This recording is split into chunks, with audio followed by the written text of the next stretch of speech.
নমস্কার বন্ধুরা, আজকে আমরা এই ভিডিওতে আলোচনা করব ওয়েস্ট বেঙ্গল গভর্নমেন্টের পক্ষ থেকে হোমগার্ড পদের জন্য নতুন করে বিজ্ঞপ্তি প্রকাশ করা হয়েছে।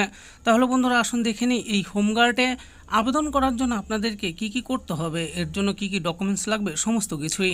ডাব্লিউবি হোমগার্ড রিক্রুটমেন্ট, পশ্চিমবঙ্গে হোমগার্ড নিয়োগের বিজ্ঞপ্তি প্রকাশ, ন্যূনতম যোগ্যতায় নিয়োগ। তাহলে আসুন দেখে নিই এই নিয়োগের ব্যাপারে। পুজোর আগেই পশ্চিমবঙ্গে হোমগার্ড নিয়োগের বিজ্ঞপ্তি প্রকাশ করা হলো, আর খুবই জরুরি ভিত্তিতে এই নিয়োগ করা হবে আগামী দুর্গাপুজোর আগেই। বর্তমানে রাজ্যে চাকরি প্রার্থীর সংখ্যা অসংখ্য, এদের মধ্যে কারোর হয়তো শিক্ষাগত যোগ্যতা অনেকটাই বেশি, আবার কারোর হয়তো ন্যূনতম শিক্ষাগত যোগ্যতাই রয়েছে। এই চাকরি প্রার্থীদের মধ্যে অনেকেই রয়েছেন যারা দীর্ঘদিন ধরে একটি সরকারি চাকরির চেষ্টা করছেন, অনেকে আবার কেন্দ্রীয় সরকারি চাকরির চেষ্টাও করছেন, কিন্তু দীর্ঘদিন চেষ্টা করার পরেও তারা কোনো সরকারি চাকরির পরীক্ষায় এখনও সফল হতে পারেননি। অনেকে আবার কম শিক্ষাগত যোগ্যতাতেও সরকারি চাকরির জন্য চেষ্টা করছেন। এমত অবস্থায় উৎসবের মরশুমে সকলের জন্য বড় সুখবর নিয়ে এলো রাজ্য সরকার। ডাব্লিউবি হোমগার্ড রিক্রুটমেন্ট নোটিফিকেশন, এখানে অস্থায়ী হোমগার্ড পদে কর্মী নিয়োগ করা হচ্ছে। সমগ্র পশ্চিমবঙ্গ জুড়ে এখানে মোট 14,000 শূন্যপদ রয়েছে, আর মূলত এই উৎসবের মরশুম চলার কারণের জন্যই এই নিয়োগ করা হচ্ছে। আর এই সম্পর্কে আরও কিছু তথ্য জেনে নেওয়ার মাধ্যমে আপনারা আবেদন করবেন কি করবেন না সেই সম্পর্কে জেনে নিন। পশ্চিমবঙ্গে হোমগার্ড নিয়োগ কোথায় কোথায়?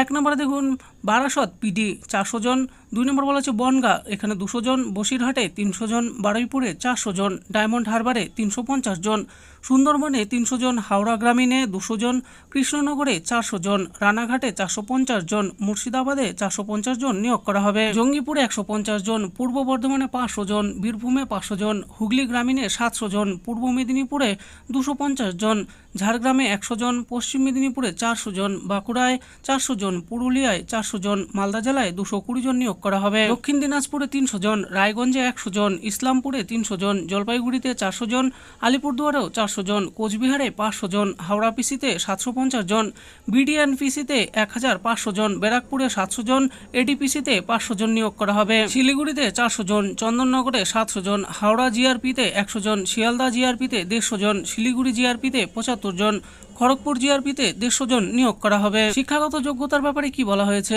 প্রার্থীকে যে কোনো স্বীকৃত বোর্ড বা প্রতিষ্ঠান থেকে ন্যূনতম 8ম শ্রেণী পাস করলেই আবেদন করা যাবে।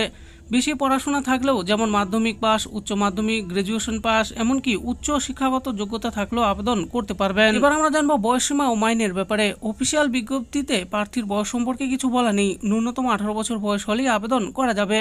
পুরুষ ও মহিলা সবাই আবেদনযোগ্য। প্রতিদিন 626 টাকা করে বেতন পাবেন। মোট 10 দিন কাজ করলে 6,260 টাকা মোট বেতন পাবেন। যারা হোমগার্ড পদে সিলেক্ট হবেন তাদেরকে 3 দিনের একটি ট্রেনিং দেওয়া হবে। এবার আমরা জানবো নিয়োগ ও আবেদন প্রক্রিয়ার ব্যাপারে। এখানে কোনো প্রকার লিখিত পরীক্ষা বা ইন্টারভিউ নেওয়া হবে না। যাদের শারীরিক সক্ষমতা ভালো তাদের সরাসরি নিয়োগ করা হবে। অফিসিয়াল বিজ্ঞপ্তির সাথে কোনো আবেদন করার ফর্ম দেওয়া নেই। আপনার নিকটবর্তী থানায় গিয়ে A4 সাদা কাগজে দরখাস্ত লিখে আবেদন করতে হবে। কি কি ডকুমেন্টস লাগবে? 1 নম্বর বলা আছে আধার কার্ড, 2 নম্বর বলা আছে ভোটার কার্ড, 3 নম্বর বলা আছে শিক্ষাগত যোগ্যতার মার্কশিট, 4 নম্বর বলা আছে এডমিট কার্ড, 5 নম্বর বলা আছে ব্যাংকের পাসবইয়ের জেরক্সের জমা করবেন। আসুন এবার একটু কাজের বিষয়ে বিস্তারিত জেনে নিই। 10 দিনের জন্য চুক্তির ভিত্তিতে নিয়োগ করা হবে। দুর্গাপুজোতে মূলত ভিড় সামলানোর কাজ করতে হবে। এছাড়া ভলেন্টিয়ার হিসাবে পুলিশকে কাজে সাহায্য করতে হবে। ইতিমধ্যে শুরু হয়ে গিয়েছে আবেদন প্রক্রিয়া, তাই আর দেরি না করে ইচ্ছুক ব্যক্তিদের ইতিমধ্যেই আবেদন প্রক্রিয়া সম্পন্ন করতে হবে। তো বন্ধুরা দেখে নিলেন, আজকে আমরা ভিডিওতে আলোচনা করলাম ওয়েস্ট বেঙ্গল গভর্নমেন্টের পক্ষ থেকে প্রায় 14,000 শূন্যপদে কর্মী নিয়োগ করা হবে। তো কোন কোন জেলায় কতগুলো শূন্যপদ রয়েছে, কিভাবে আবেদন করতে হবে, কি কি যোগ্যতার প্রয়োজন রয়েছে, সমস্ত কিছু এই ভিডিওতে বলে দিয়েছি। আশা করি ভিডিওটি আপনাদের ভালো লেগেছে। আর এই ভিডিওটি যদি আপনাদের ভালো লেগে থাকে তাহলে অবশ্যই একটি লাইক করবেন। আরও এরকম নিত্য নতুন চাকরির ব্যাপারে জানতে হলে আমাদের এই চ্যানেল জব ফর ইউ চ্যানেলটিকে অবশ্যই সাবস্ক্রাইব করবেন।